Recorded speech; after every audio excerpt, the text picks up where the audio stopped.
성경학교가 끝나서 마음이 한편 홀가분하지만 또 초등부하고 중고등부 또 교육자들과 교사들은 긴장하면서 기도하면서 준비하고 있습니다. 여러분들 위해서 기도 많이 해주시기를 바랍니다. 10장 이후부터는요, 오늘 11장도 마찬가지지만 정해진 본문의 말씀이 어떤 주제별로 딱 단락이 딱딱 나누어지는 게 아니에요. 1절에서 4절까지는 어떤 주제에 대해서 그렇게 없어요. 그리고 거의 앞뒤에 그 절들이 서로 연결되지 않고 한 절 한 절이 독립적인 교훈의 말씀들이에요. 10장 이후부터는 그래요. 그래서 저는 10장만 그러는 줄 알았어요. 그래서 두 가지의 길, 1, 2 그렇게 했는데 11장도 그렇고요. 제가 저 뒤에까지 다시 쭉 읽어보니까 이 10장 이후로는 다 그래요. 근데 오늘 11장을 제가 쭉 읽어보면서 성령께서 어느 주제로 좀 묶을 수 있겠구나, 저에게 그런 은혜를 주셔서 제가 오늘 말씀을 그렇게 한번 준비했습니다. 물론 이 잠언의 말씀은 우리의 삶의 태도, 우리가 삶을 살아가면서 관계하는 사람들과의 그 올바른 관계, 또 가치관, 그것들에 대한 교훈이에요. 그것들에 대한 가르침이에요. 그런데 오늘 11장은 특별히 11절 말씀, 10절, 11절 말씀에 성읍이라는 것이 나와요. 성읍이 즐거워하고 성읍이 기뻐 외치리라. 성읍이 흥왕하고 또 성읍이 무너지리라, 이런 말씀이 나와요. 그래서 제가 오늘 11장 16절까지 말씀을 읽으면서 이 성읍이라는 의미를 좀 넓게 생각해 봤어요. 여러분, 성읍이 뭐예요? 성읍이 예를 들면 마을 단위예요. 마을. 저기 어디 가면 읍성이 있죠. 어디죠? 순천 읍성. 거기 가면은 읍성인가요? 뭐라고 하는데, 거기 가면 지금도 초가집이 있는데 그 밖으로 성으로 이렇게 둘러싸여 가지고 그 성으로 둘러싸인 그 안에 있는 사람들이 한 공동체를 형성해서 살아요. 그래서 이 성읍의 넓은 의미는 더불어서 함께 어우러져 살아가는 사회를 이야기해요. 그 사회는 마을이 될 수도 있어요.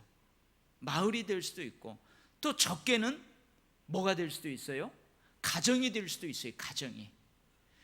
우리 아이들은요, 학교가 될 수도 있어요. 학교에서도 사회생활을 배우지만 가정에서도 엄마, 아빠, 할머니, 할아버지, 또 형제 간의 관계를 통해서 이 사회생활을 배우게 돼요. 그래서 작게는 가정, 넓게는 학교, 이웃, 직장, 국가, 교회, 넓은 의미를 생각해 보면은 그렇게 생각할 수 있어요. 그래서 오늘 11장 1절에서부터 16절 말씀은 이미 설교 제목을 여러분에게 알려드린 것처럼 성읍을 즐겁게 하는 자들, 성읍을 기쁘게 하는 자들, 성읍을 흥왕케 하는 자들, 그런 자들이 어떤 자들인가, 어떤 삶의 방식을 가지고 살아가는 사람들이 더불어 함께 살아가는 사회를 즐겁게 하고 더불어 함께 살아가는 사회를 부흥케 하고 평안하게 하는가, 이제 그런 관점에서 11장 1절부터 마지막 16절까지 함께 은혜를 나눠보도록 하겠어요. 여러분이 설교를 들으면서 가정을 떠올려 보면서 이 말씀을 한번 적용해 보세요. 여러분의 직장을 생각하면서, 또 우리 교회를 생각하면서, 대한민국을 생각하면서 그것을 성읍이라고 생각하고 그것이 우리가 더불어 살아가는 사회라 생각하고 여러분들이 오늘 말씀을 한번 적용을 한번 해보세요. 그 성읍을 즐겁게 하는 사람이 어떤 사람인가, 어떠한 삶의 방식을 가지고 어떤 생각과 어떤 가치관과 어떤 말과 행동으로 살아가는 사람이 그 성읍을 즐겁게 하고 기쁘게 하고 평안하게 하고 부흥케 하는가? 여러분들이 그런 은혜를 함께 좀 나눌 수 있기를 바랍니다. 자, 먼저 1절이에요. 1절 또 같이 읽어봐요. 이제 남자, 여자, 저 이 세 부류의 사람들이 다 같이 한번 어우러져서 읽도록 하겠어요. 1장입니다. 시작. 속이는 저울은 여호와께서 미워하시나 공평한 추는 그가 기뻐하시느니라.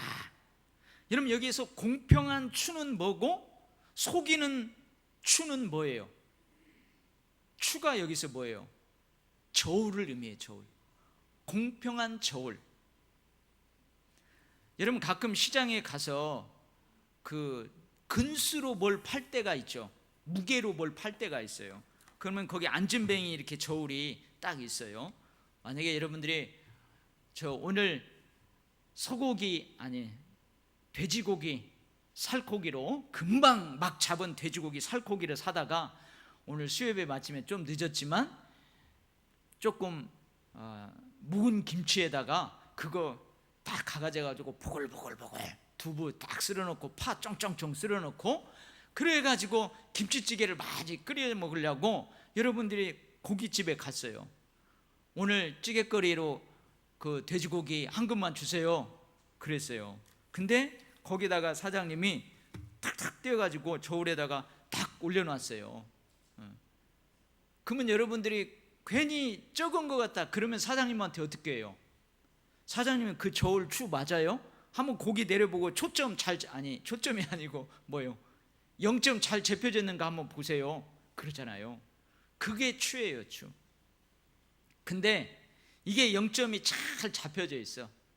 잘 아주 표준으로 딱 잡혀져 있어. 그러면 그건 뭐예요?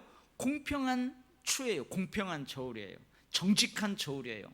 근데 이 사장님이 우리는 모르게 어떻게 해요? 아무튼 우리는 모르게 어떻게 살짝 해놨어. 그래가지고 200g을 올리는데 우리 모르게 180g이 올라가게 만들어요. 근데 저울은 딱 200g을 가르치게 한단 말이에요. 딱. 이것은 뭐예요? 속이는 저울이에요. 속이는 추예요. 여러분들이 가끔 뉴스에서 보죠. 기름을 넣으러 갔어요. 기름을. 주유소에 기름을 넣으러 갔는데 거기 가면 우리 이제 운전 못 하시는 분들은 잘 모르지만 기름을 탁 넣으면요 거기가 뭐가 팍 돌아가면서요 돈이 착착착 올라가요. 리터 수가 이렇게 탁탁 올라가면서 올라간다고요. 근데 그것을 속이는 사람들이 있대요. 이건 막 돌아가는데 기름은 적게 들어가고 막 돈은 빨리 올라가고 그래가지고 내가 10만 원어치 기름을 넣었는데 실제로는 99,500원 넣지만 딱 들어가게 만든다든지 그렇게 만들어놓는 사람들이 있대요. 이게 뭐예요? 속이는 저울이에요. 속이는 저울. 내가 기름을 넣으러 갔는데 기름에다가 진짜 기름은 뭐가 몇 프로 해가지고 딱 표준에 맞춰야 되는데 이 기름을 가짜 기름은 기름인데 뭐 다른 그 혼합하는 것을 좀 다르게 해가지고 엔진에는 이상이 없지만 이상하게 표준이 아닌 그런 것들을 이렇게 만들어가지고 판다. 이건 뭐예요? 속이는 저울이에요. 여러분 한번 생각해 보세요. 속이는 저울, 공평한 추, 이것은 뭐냐면 그 사회의 경제 활동에 대해서 이야기하는 거예요. 상거래, 경제 활동에 대해서 이야기하는 거예요. 여러분 특별히요 더불어 함께 살아가는 그 사람들끼리 상거래하는 데 있어서 먹거리에 대해서 속이는 저울추를 써봐요. 그 사회가 어떻게 될까요? 먹거리요. 먹거리를 가지고 먹는 거 가지고 장난치고 먹는 거 가지고 그렇게 하면 여러분 그 사회는 어떻게 돼요? 여러분 부정하고 부당한 상행위는요 그 사회에 심각한 문제를 가지고 올 수 있어요. 그래서 하나님은 공평한 추는 기뻐하세요.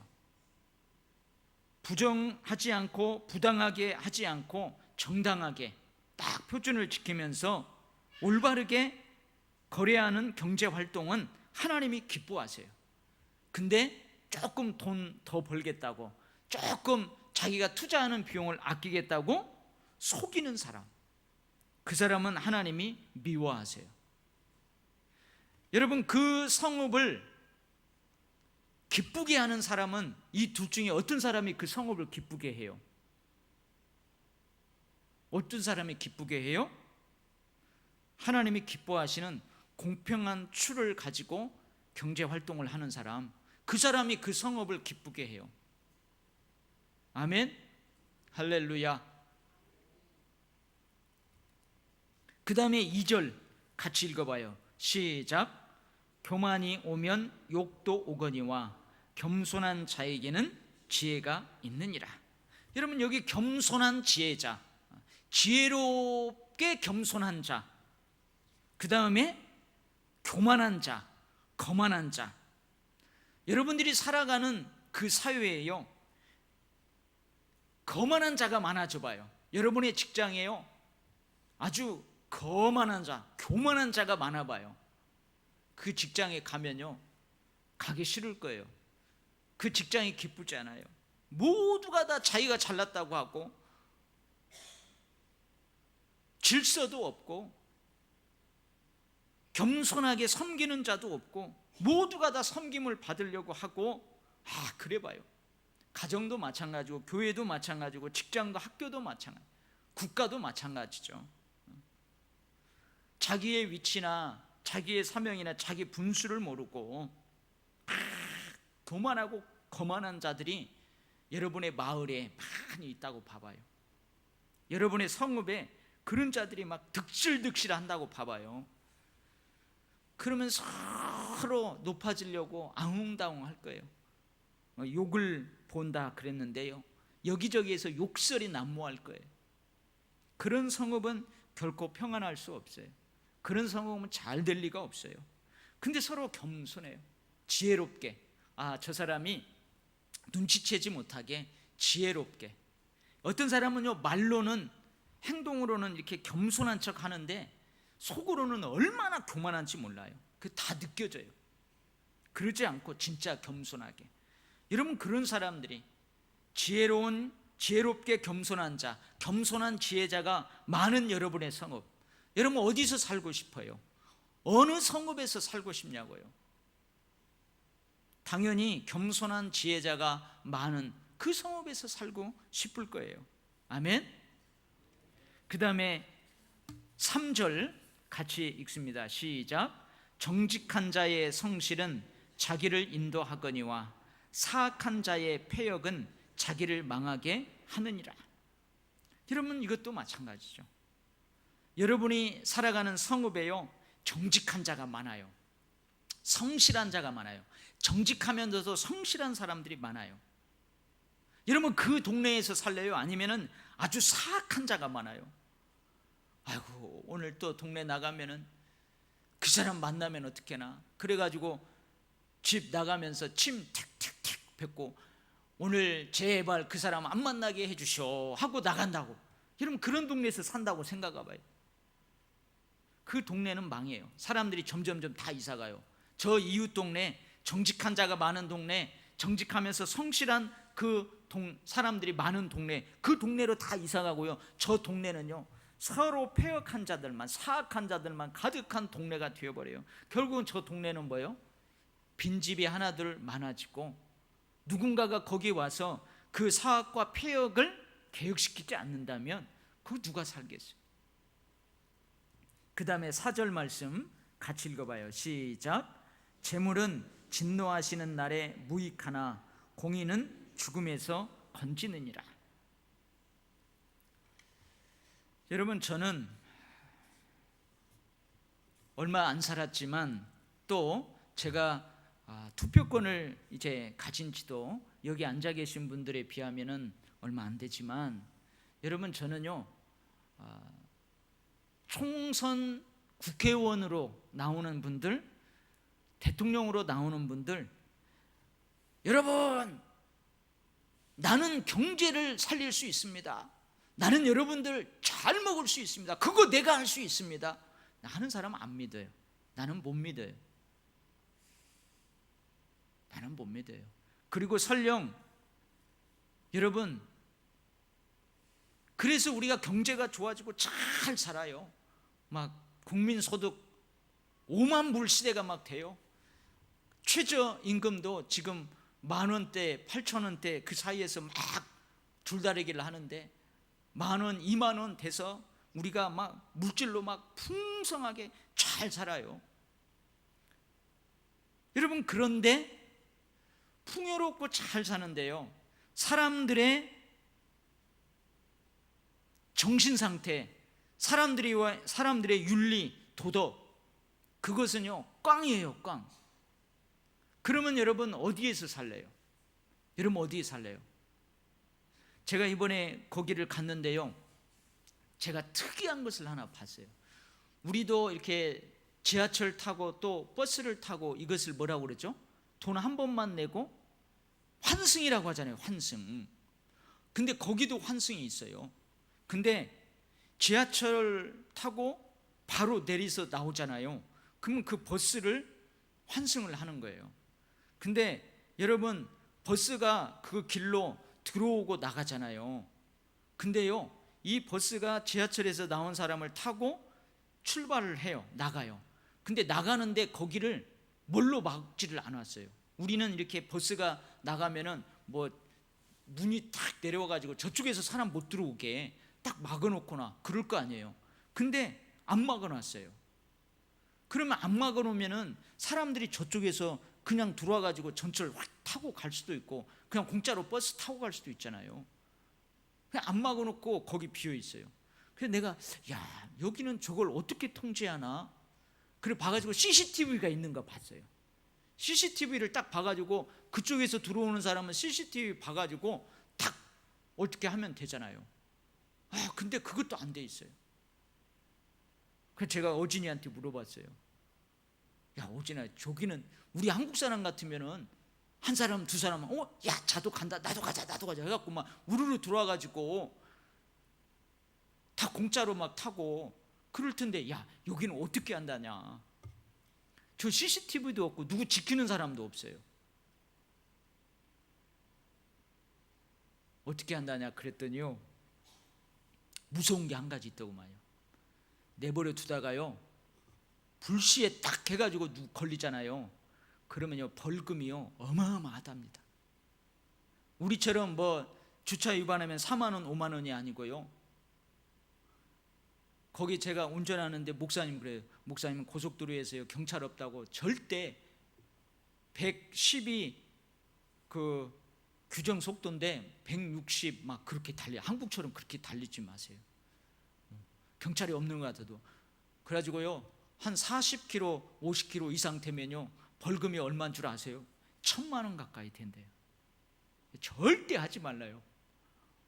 그래가지고 무서워가지고 110 안 넘게 그 누르는 거 있어요. 크루즈라고 뭐 그 기능이 딱 그거 누르고 다녔어요.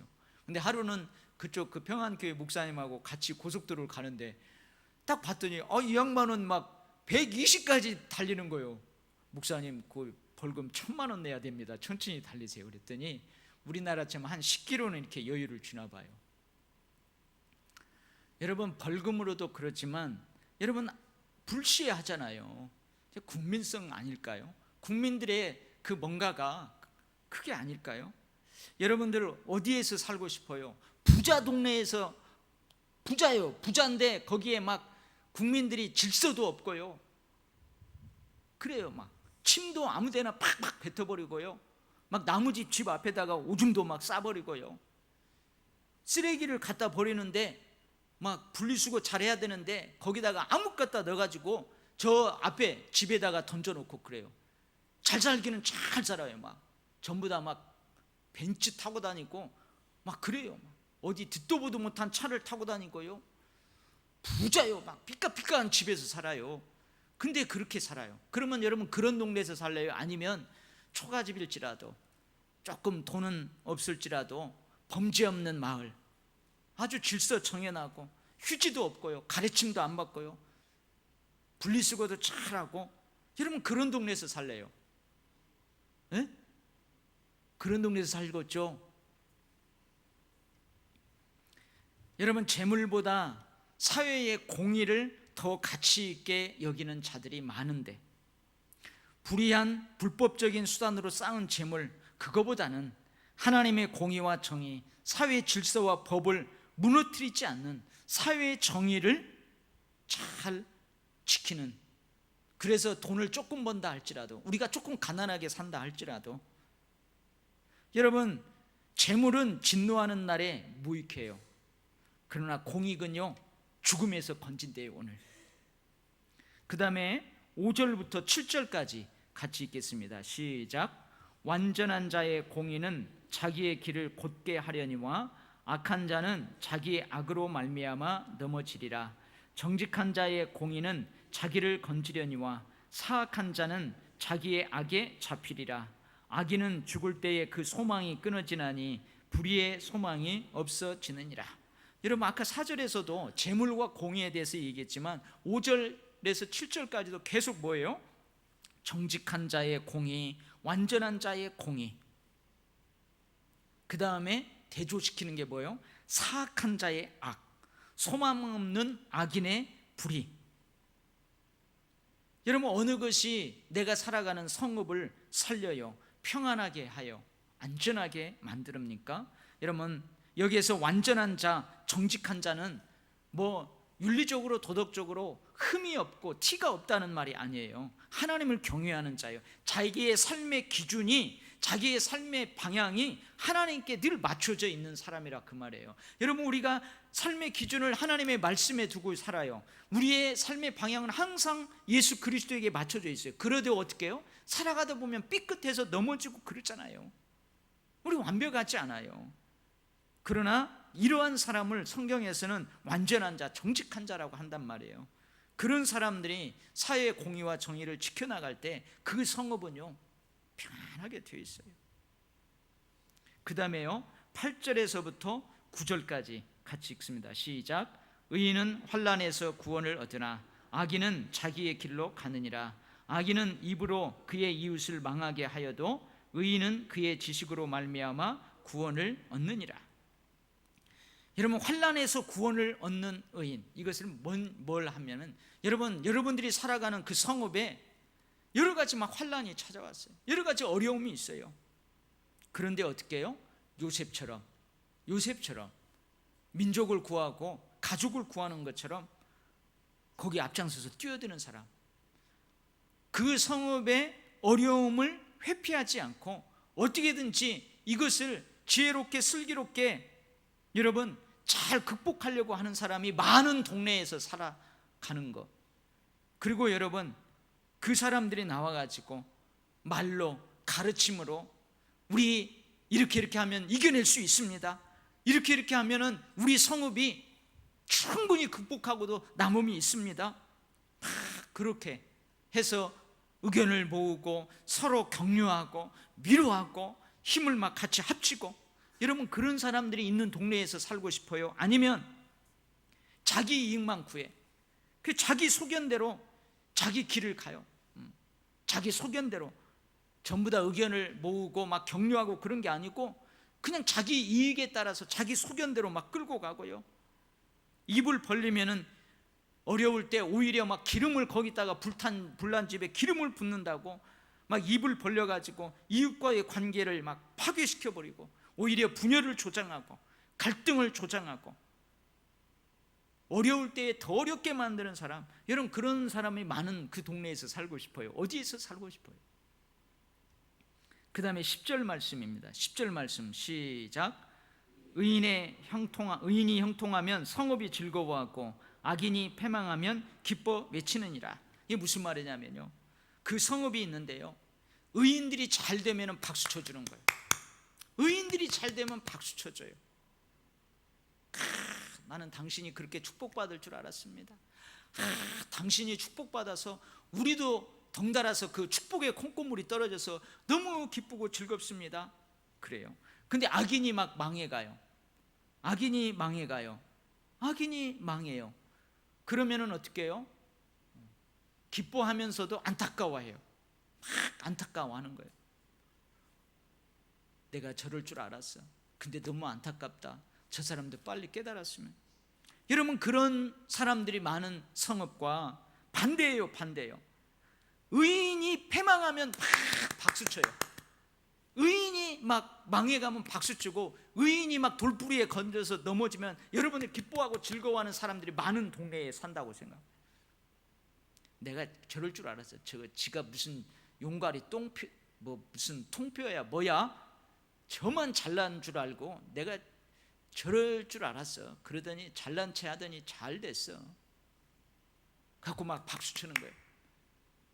저 잘났다고 막 혼자만 잘난 체 하고 하더니 사실은 그러지 않아요.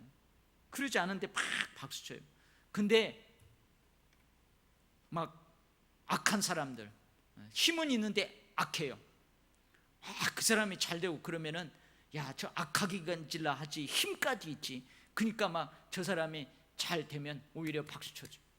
의인은 망하면은 기뻐하고, 악인이 막 형통하면 또 기뻐하고, 이 반대가 돼버려요. 여러분, 어느 성읍이 잘 되는 성읍이에요? 어느 성읍이 평안한 성읍이에요? 그 다음에 11절 말씀 시작. 성읍은 정직한 자의 축복으로 인하여 진흥하고 악한 자의 입으로 말미암아 무너지느니라. 여러분, 아까 그 말이나 마찬가지죠. 여러분, 우리 성읍의 지도자들이, 우리 성읍의 그 지도자들이 힘들고 어려운 사람들 다니면서 다 축복해주고 위로해주고 격려해주고, 여러분, 그런 사람들이 많은 성읍은 부흥한다는 거예요. 진흥한다는 거예요. 근데 여기저기 다니면서요, 자기 이득만을 생각하면서 입만 벌리면은 막 갈등을 조장하고, 위에서처럼 분열을 조장하고, 불신을 조장하고, 불평을 조장하고, 그러면 어떻게 돼요? 자기는 잘 될지 모르지만 결국 성읍은요, 그 피해가 고스란히 가서 무너진대요. 12절 말씀 시작. 지혜 없는 자는 그의 이웃을 멸시하나 명철한 자는 잠잠하느니라. 13절도 같이 읽어봐요. 시작. 두루 다니며 한담하는 자는 남의 비밀을 누설하나 마음이 신실한 자는 그런 것을 숨기느니라. 여러분, 이웃을 존중하는 사람, 이웃을 존중해줘요. 직업이 뭐든, 조금 어떻게 살든, 어디까지 얼마나 많이 배웠든 어쨌든 이웃을 존중해주는 명철한 사람들, 또 남의 비밀을 지켜주는 마음이 신실한 사람들, 그런 사람들이 많은 성읍과 이웃을 멸시하는 거예요. 조금 지가 더 배웠다고 팍 멸시하고, 자기가 조금 가졌다고 이웃을 막 멸시해요. 여러분, 그런 성읍 어떻게 될까요? 아침밥만 먹으면은 그냥 할 일이 없으니까 이 집 저 집 다니면서 막 두루 다니면서 막 험담하는 거예요. 이 집 가서는 저 집 욕하고, 저 집 가서는 이 집 욕하고, 카더라 하면서 안 좋은 얘기만 막 떠벌리는. 여러분, 예전에는 그 시골 마을에 부녀자들이 모이는 곳이 어디예요? 빨래터, 동네 빨래터. 거기 모이면 막 그런다잖아요. 여러분, 어느 동네가 평화로운 동네가 되겠어요? 서로 믿으면서 그렇게 하는 동네가 되겠어요? 그 다음에 14절 말씀 같이 읽어요. 시작. 지략이 없으면 백성이 망하여도 지략이 많으면 평안을 누리느니라. 여러분, 여기 지략은 뭐냐면은 지도력을 의미해요. 현명한 지도자가 지도력을 가지고 현명하게 계획하는 거예요. 여러분, 그 애굽의 바로 왕이 옆에다가 누구를 두었어요? 요셉을 두었어요. 하나님의 지혜가 그와 함께한다 그래가지고 요셉을 국무초리로 두었어요. 그래서 여기 지략은 뭐예요? 충고와 조언을 해주는 각 여러 방면의 지혜로운 참모들을 의미해요. 여러분, 성읍이 운영되어 가는 데 있어서 탁월한 지도력을 가지고, 또 현명함을 가지고, 또 그 지도자의 옆에서 충고하고 조언을 해주면서 참모의 역할을 잘 해주는 그 사람들이 많은데, 요셉과 같은 사람이 많은데, 여러분, 그 성읍이 잘 돼요. 그 성읍이 잘 됩니다. 근데 이런 사람들이 없어요. 어떻게 하면 내가 저 자리에 앉을까? 내가 어떻게 하면 저 지도자의 자리에 앉을까? 내가 어떻게 하면은 저 대통령의 자리에 앉을까? 국무총리의 자리에 앉을까? 시시삼탐 노리면서 그런 사람이, 여러분, 그런 동네는 안 된다는 거죠. 우리 15절 말씀 같이 읽습니다. 시작. 타인을 위하여 보증이 되는 자는 손해를 당하여도 보증이 되기를 싫어하는 자는 평안하느니라. 여러분, 이것은 잠언 6장 1절에서 우리가 살펴보았죠. 신중하지 못한 보증, 신중하지 못한 보증, 경솔하고 성급하게 하는 보증. 여러분, 이것은 신중하지 못하고 경솔하고 성급하게 하는 이 보증들은요, 사회를 어렵게 만들어요. 그 다음에 아까 재물도 이야기했지만요, 여러분, 우리 사회 문제가 되는 게 뭐예요? 그 사채로 막 50% 60% 이자를 떼면서 그거 못 갚으면은 뭘로 갚으라고 그래요? 데려다가 네 눈알 뺀다고 그러고 네 신장 떼어간다고 하고. 여러분, 우리가 6장 1절에서 경솔하고 성급하게 보증하지 말라고 그랬어요. 지금은 어떻게 하라고 그랬어요? 누가 와서 보증서 달라고 하면 일단 보증보험을 가입할 수 있도록 그런 방법들을 권유하라고 그랬어요. 그리고 만약에 내가 피치 못하게 보증을 써야 된다면 아주 신중하게 다 꼼꼼히 하나하나 살펴보고, 그리고 내가 이 사람에게 보증을 섰을 때에 내가 감당해야 될, 그리고 극단적일 때에는 내가 어떤 손해를 감당해야 될지 그 각오들을 단단히 하고 보증을 서야 된다, 그 말이에요. 그 다음에 마지막으로 16절 말씀 같이 한번 읽어봐요. 시작. 유덕한 여자는 존영을 얻고 근면한 남자는 재물을 얻느니라. 근데 이제 제가 이 16절 말씀을 이제 여기저기 책을 몇 권 꺼내서 읽었더니요, 여기 근면한 남자라고 번역된 원래의 그 히브리어 단어의 의미가 있대요. 근데 우리나라 번역하고는 뉘앙스가 전혀 다른 의미를 가지고 있어요. 지금 근면한 남자는 재물을 얻느니라 이렇게 번역한 원래의 그 단어의 의미는 어떤 의미가 있냐면 이런 의미가 있대요. 문자적인 그대로 옮기면은 힘세고 난폭한 남자, 그 말이에요. 힘세고 난폭한 남자, 우직한 남자. 뭘 생각하냐면, 여러분, 일을 딱 시켰는데요, 일을 시켰는데 막 힘이 세요. 막 우직하니 막 일을 잘해요. 이런 사람은 뭘 얻는다고요? 재물을 얻는단 말이에요. 그런 남자는, 여러분, 누구를 쓰겠어요? 여러분, 누구를 직원으로 채용하겠어요? 저같이 힘없이 비실비실하고 힘도 못 쓰는 저를 벽돌 여기다가 입고 막 저 몇 층까지 올라가라고 하겠어요? 아니면 막 여기 알통도에 근육 팍 하고 아주 힘세고 우직한 그런 남자를 쓰겠어요? 그 사람한테 내가 일당 더 줄 테니까 당신이 와서 하시오. 그런 남자들은 어떻게 해요?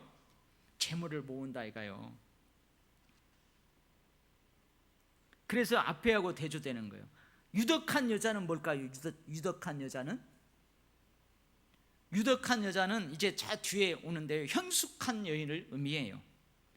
외모의 아름다움이 아닌 성품, 신앙, 도덕적인 품격, 이러한 모습, 이러한 면에서 사랑스러운 여인. 이런 여인은요, 남편을 영광되게 하고요, 가정을 화목하게 하고 번성하게 만들어요. 그래서 이 현숙한 여인하고 근면한 남자는 사실 대조를 이루고 있어요. 그러니까 현숙한 여인은 이 힘세고 난폭한 우직한 남자에 비해서 돈은 별로 못 번다 이거예요. 재물은 별로 못 벌 수 있어요.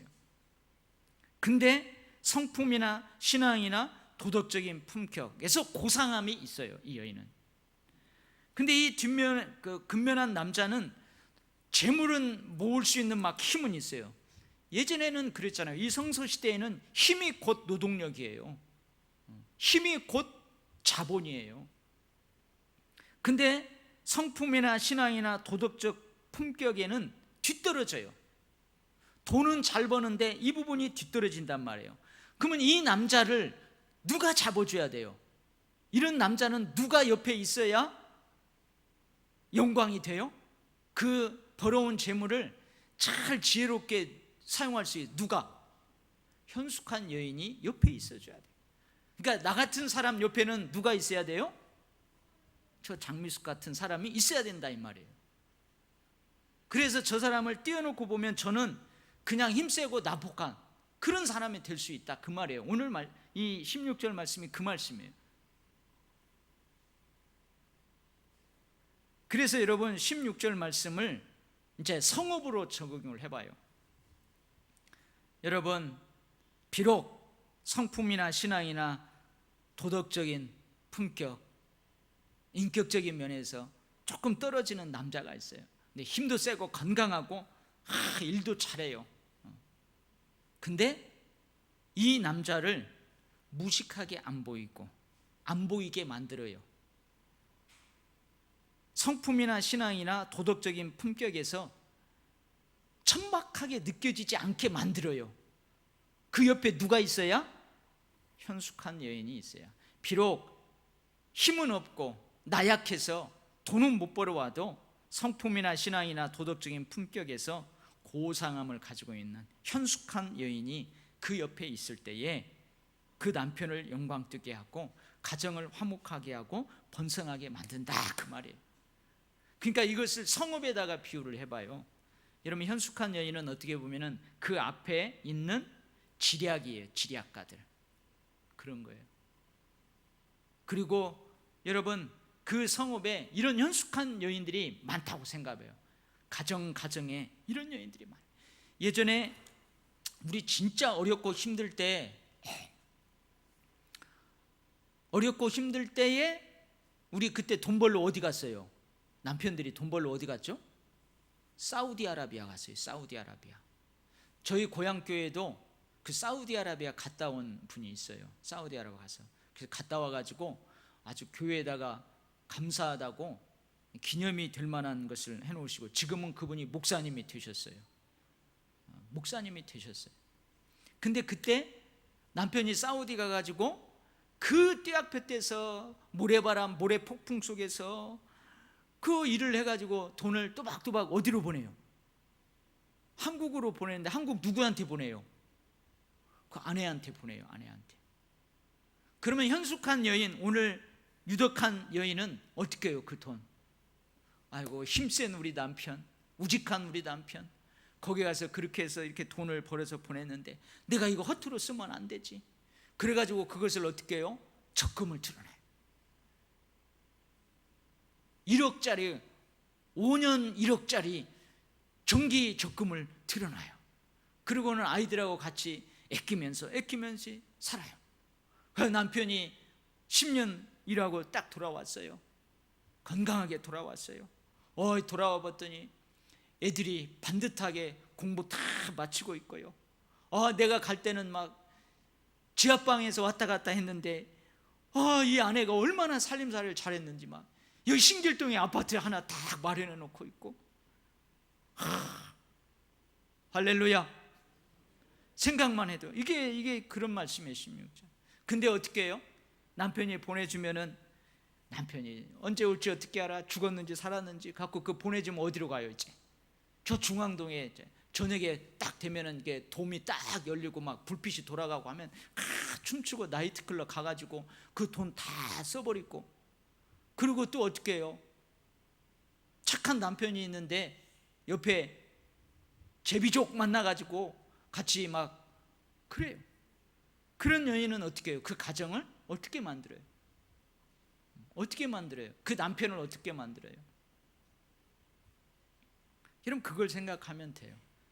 가정에, 사회에, 이 국가에 누가 있어야 여러분 그 가정이 화목하고, 여러분 그 회사에 어떤 사람들이 있어야, 어떤 가치관을 가지고 어떤 삶의 양태를 가지고 살아가는 사람들이 있어야 그렇게 될 건가? 여러분, 오늘 11장 1절에서부터 16절 말씀, 여러분 한번 여러분의 가정, 우리 교회, 우리 대한민국, 우리 직장, 내가 다니고 있는 직장, 우리 동네 한번 생각해 보세요. 그러면서 우리가 소망을 갖고 무엇을 기도해야 될까?